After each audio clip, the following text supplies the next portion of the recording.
I gotta give a special I gotta give a special shout out to one Mr. Riley Bird for this one. Riley was one of my more dedicated students in California, and he was telling me for the better part of a year that I should be checking out music such as this, and mentioned Joe Bonamassa's name many times, and it took Sam McKelvey's support of the cause, Sam, thank you so much, to get me to check this out, and boy, is this one a good time.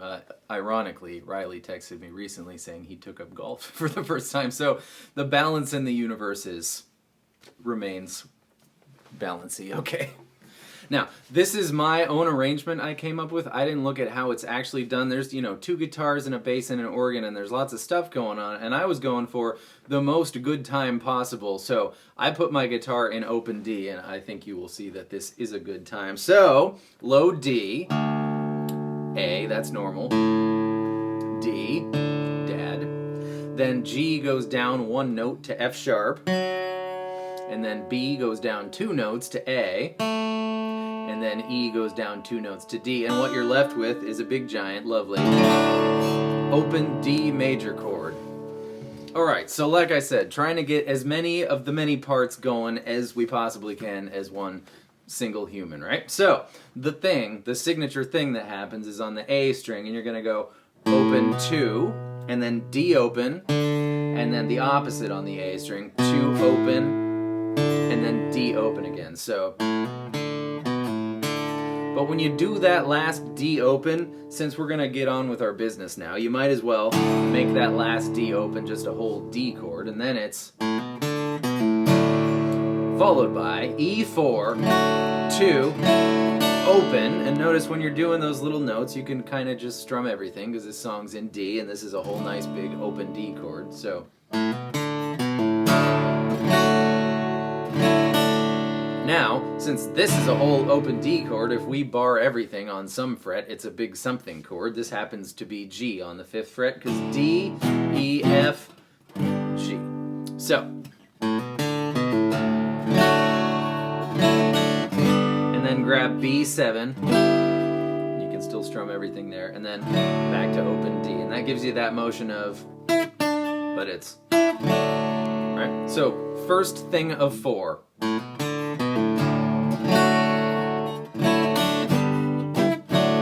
Second thing starts exactly the same, but we're going to go 4, 7, 2 open, and then notice that little slide up to 7. A's on the 7th fret before we do our boot-doo-doo-doo, which is E4, 2, open, pull off, B2, pull off. And that kind of, the faster you get it, the more jangly and jamboree-like it gets, and it's just lovely. So, first 2 things now.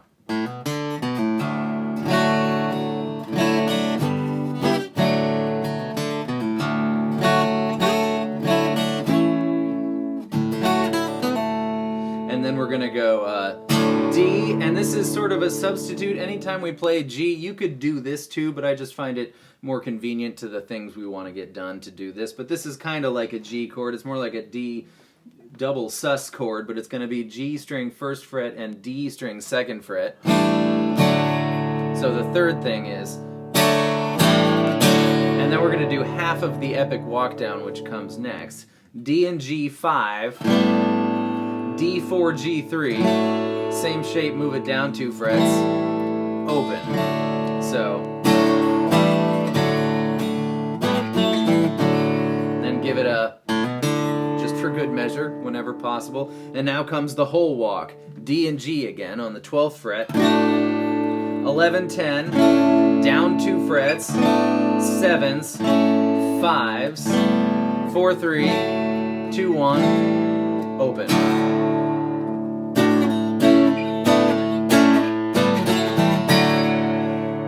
I'm gonna break and try that whole thing for you. Actually, yeah. This is the hard part of the song. The rest of it's easy. This is the intro and the chorus. All right, nice and slow, and then a little faster.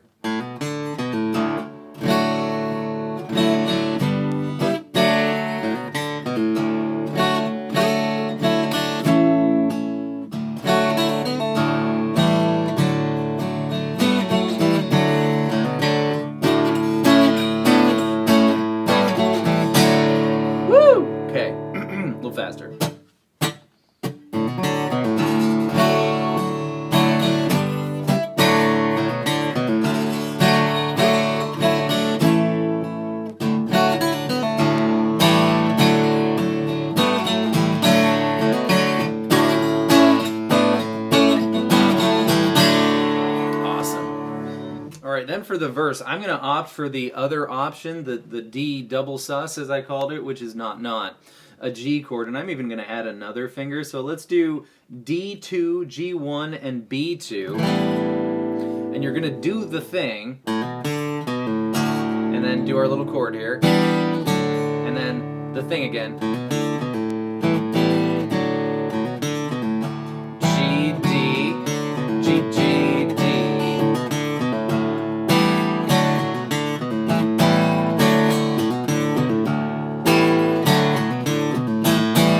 You could do this one, but it's harder to get all those things in there if you do it that way.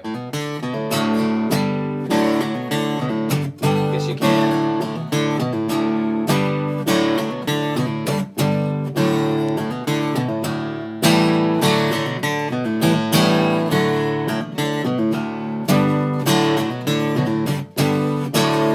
Either way, fun. Quick tangent. When we do that, look, we have D and A. That's both D, right? Because it's our open strings from our open D. When we make D and E, that makes it a D suspended 2. Add the G, and that makes it a D suspended 4, which was why I called it a double sus. But since we're talking about using it as a G, that E is G's 6. So we've got D and A. A's the 2. E's the 6. That's a G, so that makes it G-like. We're making a G-like chord here. And then adding that A string 2nd fret, you know, it's A now, right? Used to be B. Makes it a B, which is a note in the G chord. It's the 3rd. And then the D. So it's like a G with a 2 and a 6, or a D with a 2 and a 4. It's D-like and G-like, but it fits the thing well to act as a G chord in the verse.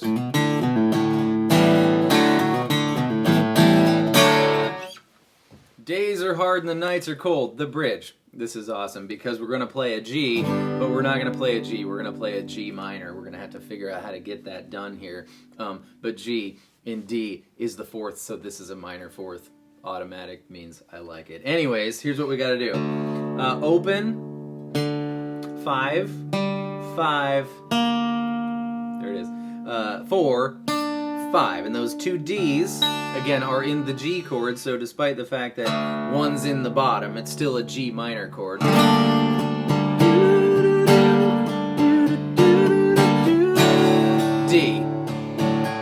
back to G minor. Here's a tip, make your E shape, right, like it's an E shape, which is very familiar, and then add the pinky and it becomes a lot easier. G minor again, you could even mute the D string if you want, and then A. So one more time, bridge. The days are night, and the days are night, yeah, sure. Back to G minor. And up to sus 4 in this tuning, just the G string 1 fret higher than your chord. And then you're back in with it. I think those are all the pieces. Yeah, that's it. One more time with the intro now that I'm comfortable.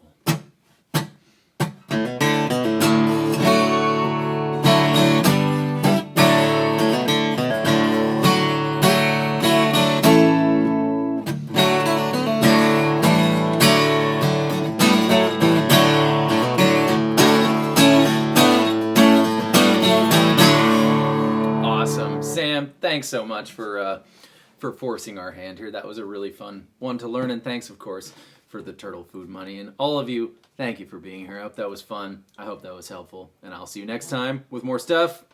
Goodbye. Enjoy.